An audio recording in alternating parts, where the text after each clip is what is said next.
Hello everyone, and thanks for tuning in to part 2 of the 7th Winter 2021-2022 update from GavsWeatherVids. So here we go, it's time to bring you part 2 of another winter update, and of course we're continuing our solar special. So part 1 of this 7th winter update was released yesterday on Sunday, and solar special looking at all of the solar trackers and more for solar cycle number 25. And now we're going to show you the analog side of our solar special. We're going to show you the relevant analog winters, you know, for this part of the solar cycle that we are currently in. So these years have been picked out for us by Terry. Thank you so much, Terry Scully, for picking out all of the relevant winters for this update that are coinciding with where we are roughly in in solar cycle 25 right now. This is a very important update, very pivotal update. And yeah, you're going to see all of the data very, very shortly. If you have not yet seen part 1, you can find it on the GavsWeatherVids YouTube homepage. Just check out the Winter Updates playlist, and part 1 of the 7th Winter Update will be there for you to watch at your viewing pleasure, along with all of the winter updates that we have done so far, and all of the winter updates, and also winter forecasts that are still to come.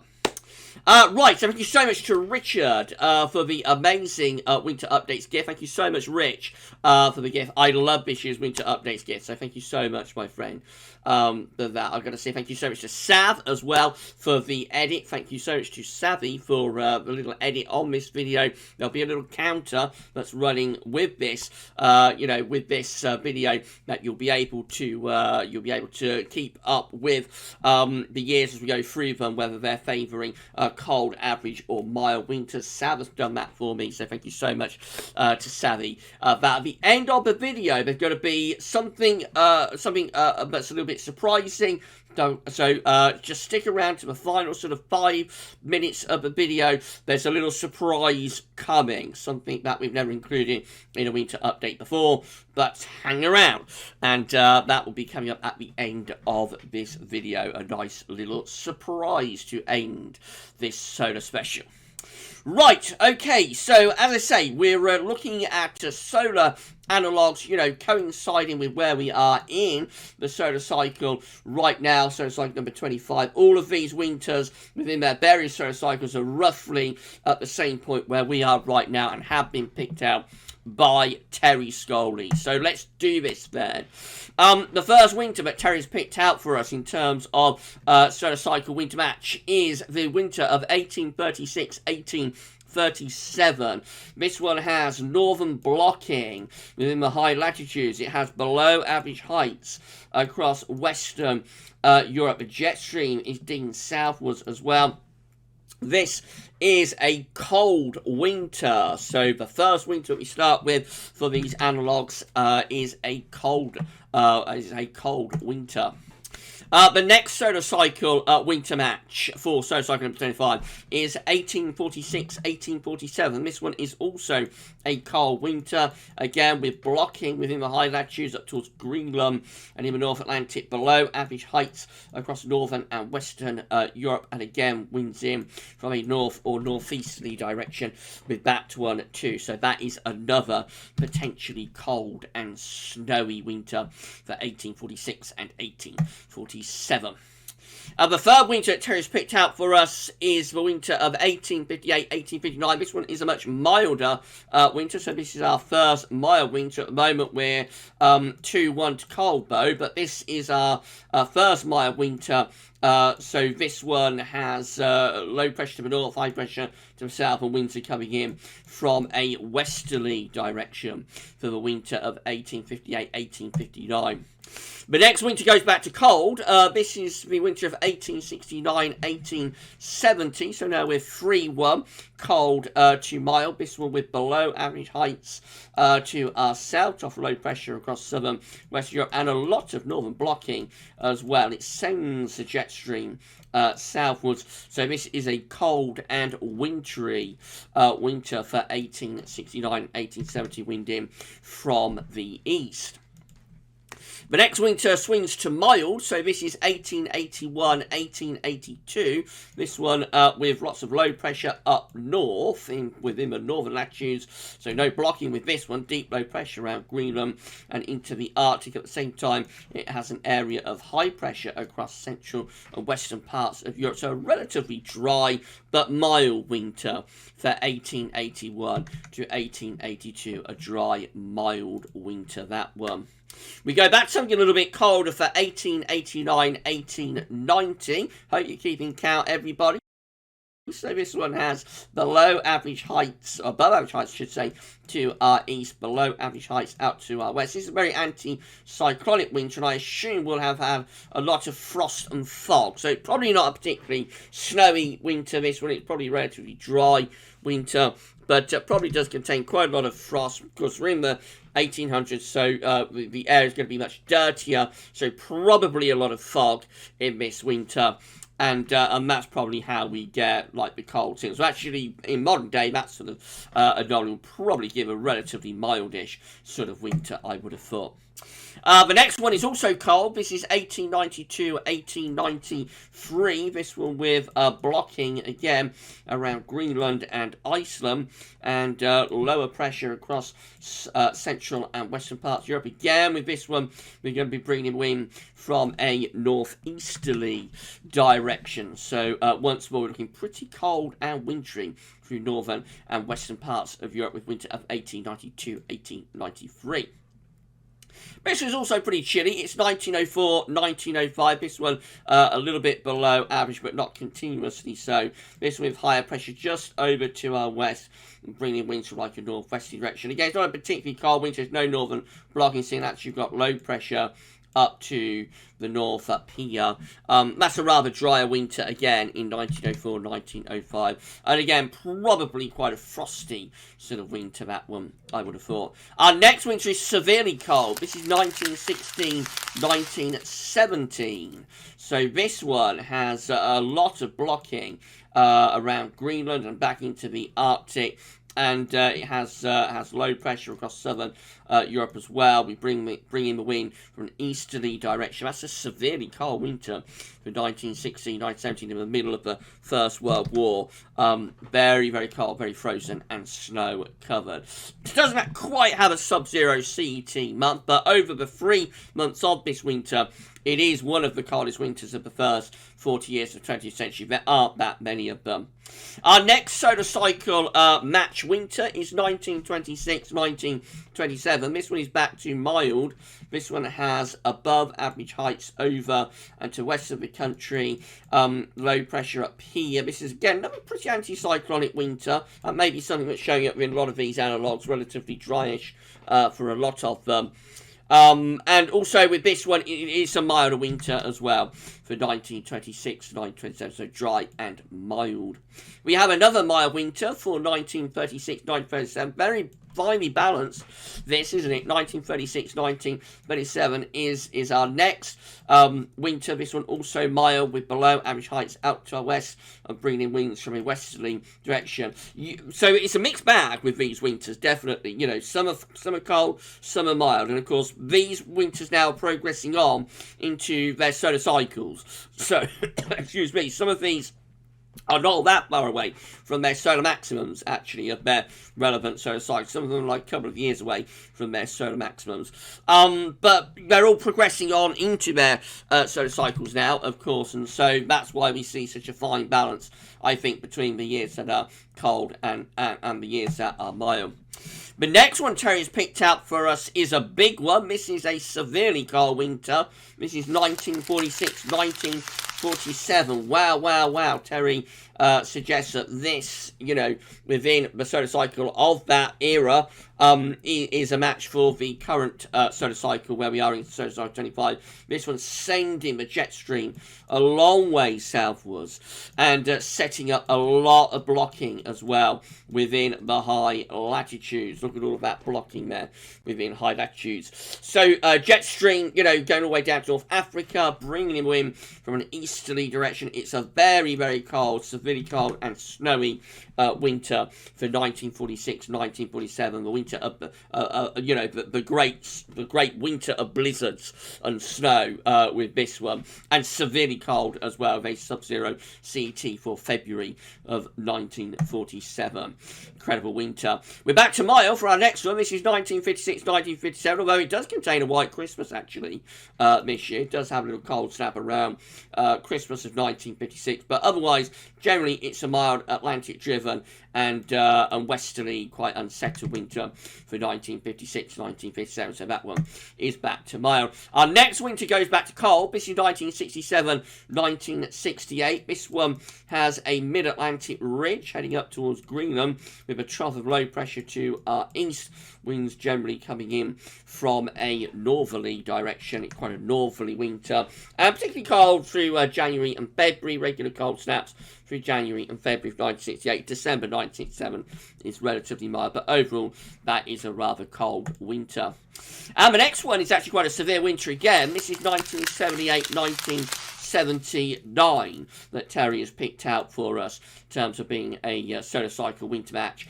This one again very similar to like 46-47. Most of these severely cold winters send the jet stream a long way southwards. This one does it as well. Sends the jet stream down towards Spain. We have all of this blocking again within the high latitudes, and we bring in the wind from an easterly direction. So this one has swung back to cold yet again, and particularly again focused on January. It's last time we had a sub-zero CET January. Now, there's two from this particular solar cycle that Terry has picked out. So our next one is 1979-1980. And this is rather a strange one, which has a mild December and February, but really quite a cold January. So I suppose overall it's probably coming out quite close to average, but this one with plenty of low pressure, over and to west of us. It does have quite a lot of blocking as well, and that blocking is particularly notable in January of 1980, but otherwise the rest of the winter is actually relatively mild. So that's a little bit of a strange one, 1979 and 1980. Probably that would go in like the average column. The next one is just solidly very mild. This is 89-90 that Terry has picked out for us. So again, this one with deep low pressure over to west of the country. High pressure is to our south. Winds in from a west or southwesterly direction. There's nothing more to say about that one. It's just very straightforward, mild, wet, stormy winter. Barely any frost, let alone snow. It's an exceptionally mild, but also wet and stormy winter for 1989-1990. The next one is also mild, so mild now starting to catch up a little bit. This is 1998-1999.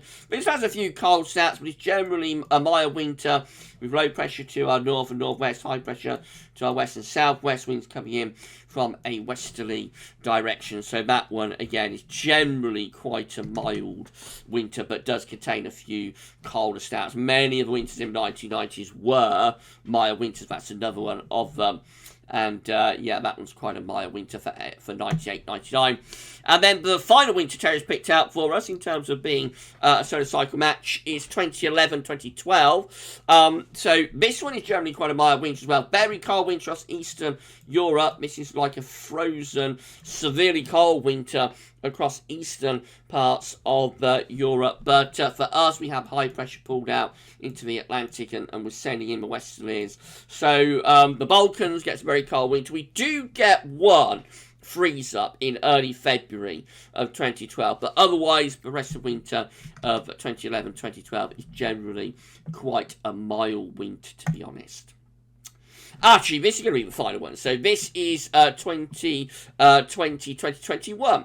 Just last year, Terry has included this one as well. So this one, of course, has blocking to our north with low pressure to our south. Winds in from an easterly direction. It's a teasing winter. It is so close, so close this winter to being very cold and snowy winter. It just doesn't quite come off. Overall, probably quite average winter. Has a mildish sort of December and February. Has quite a cold January. Does contain the coldest week of the winter within February of 2021, interestingly, but overall the month is quite mild due to an exceptionally mild second half. And so overall, yes, it's very much a teaser for 2020, 2021. We are so close to having a severely cold winter. Scotland does get a very cold winter. For England, Wales and Ireland, no, it's a case of being cooler. Yes, definitely to the winters before it, but not desperately cold and not all that much snow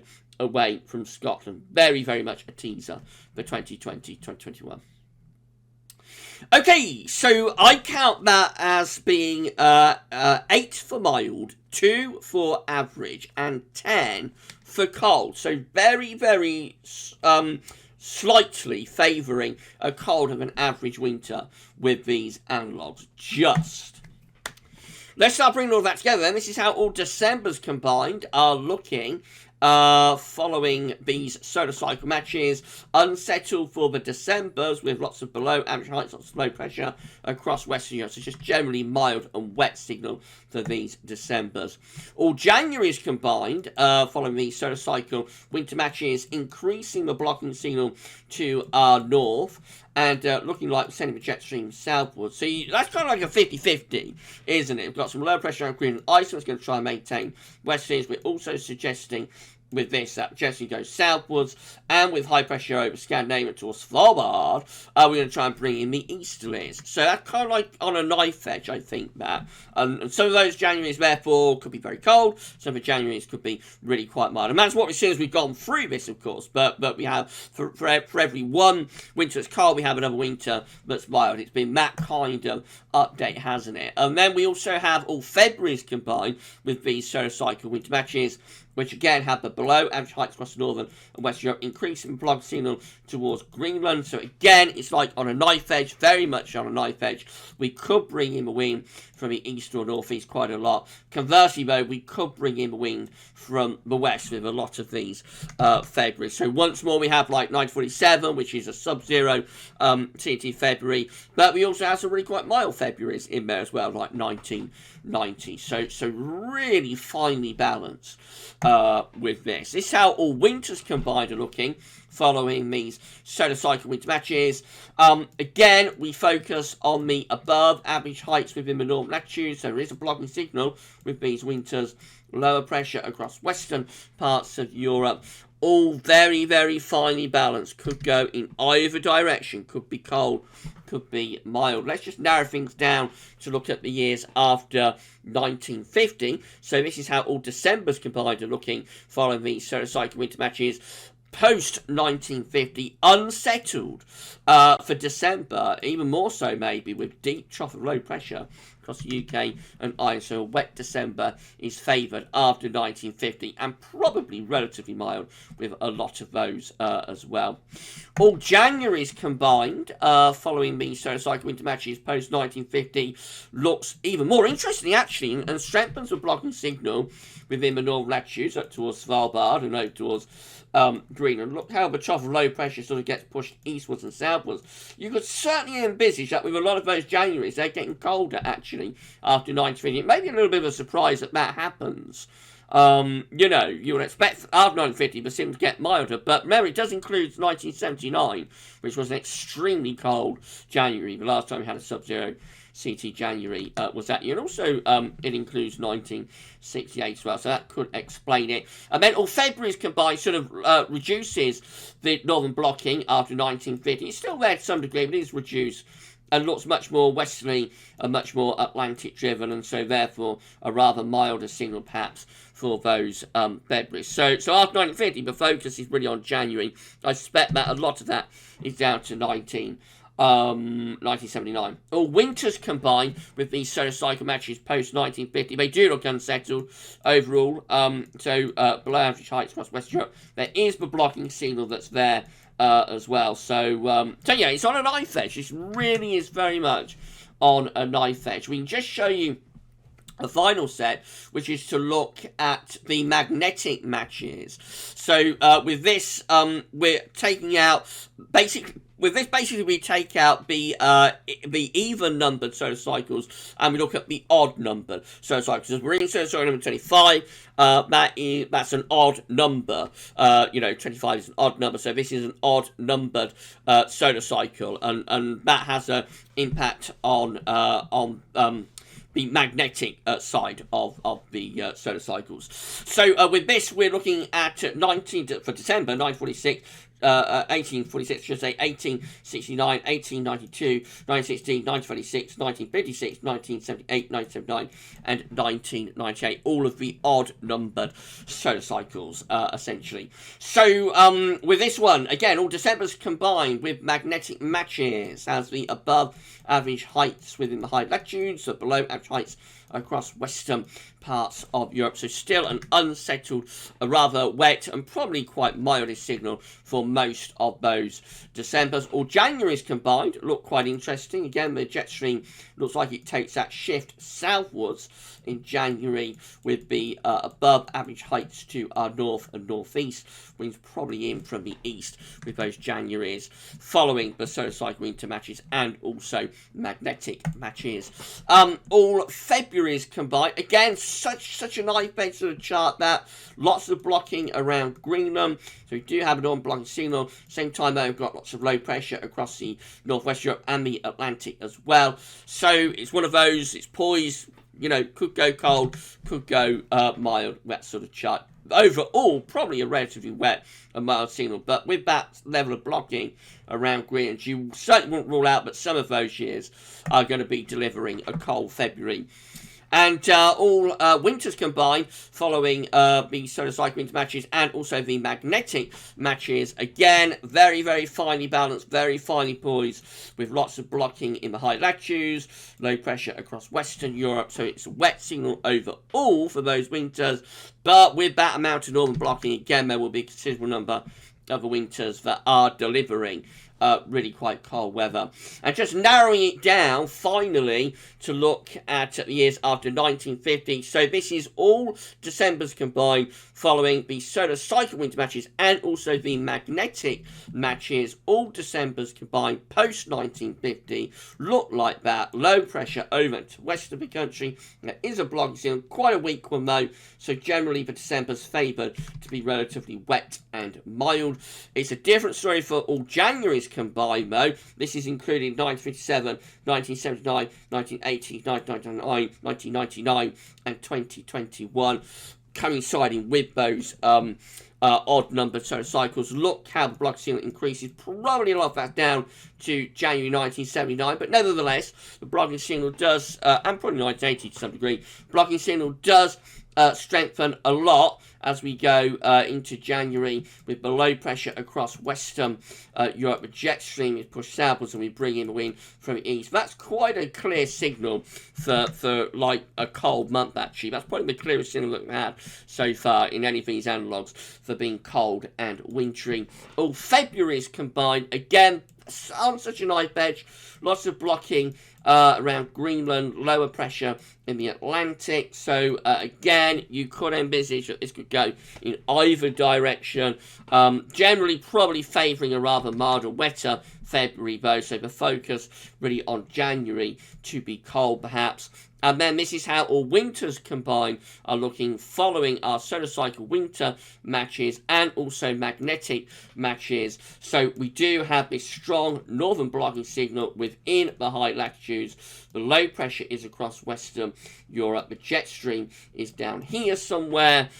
It's on a knife edge. It really is on such a knife edge, this, but probably overall slightly favouring a colder winter due to the strength of the northern blocking signal, and particularly, I think, you know, favouring the chance of the coldest weather being in January. Well, what an update, what an update. I hope you've all enjoyed what you've seen so far. I'm going to pause the video there, and when I return, we've just got a little surprise for you. Can you guess what it is?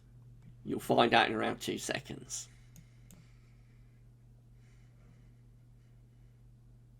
Okay, we're back, and we're ready to resume the final section of the 7th Winter 2021-2022 update in 2 parts, and we've just got one more thing to do.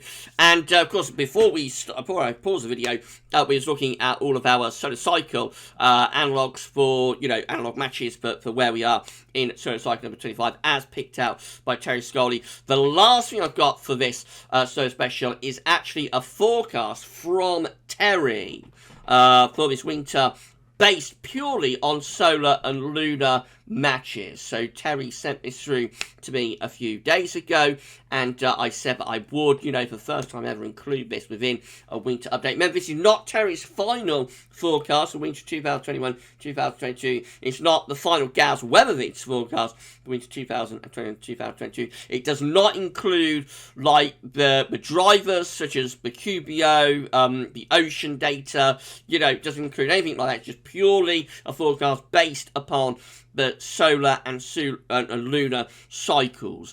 But I thought it was important, important forecast to feature, and I thought it would be a good way to end this solar special 7th update. So here we are. We're going to do this now. I'm going to have to do some reading, so I should turn off the webcam, because you don't want to see me reading, of course. So here we go then. Solar and lunar findings, winter 2021-2022 from Terry Scully. Thank you so much, Terry, for this. Okay, let's do this then. Looking through the possibilities, there's an almost 3-to-1 bias in favour of this coming winter for higher than normal pressure.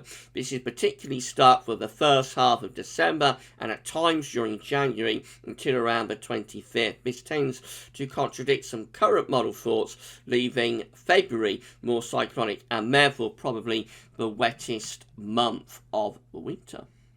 The severity of the coming winter, I think, will be counterbalanced by much milder, wetter and windier intervals, particularly in the south, with perhaps the north showing a marked colder trend.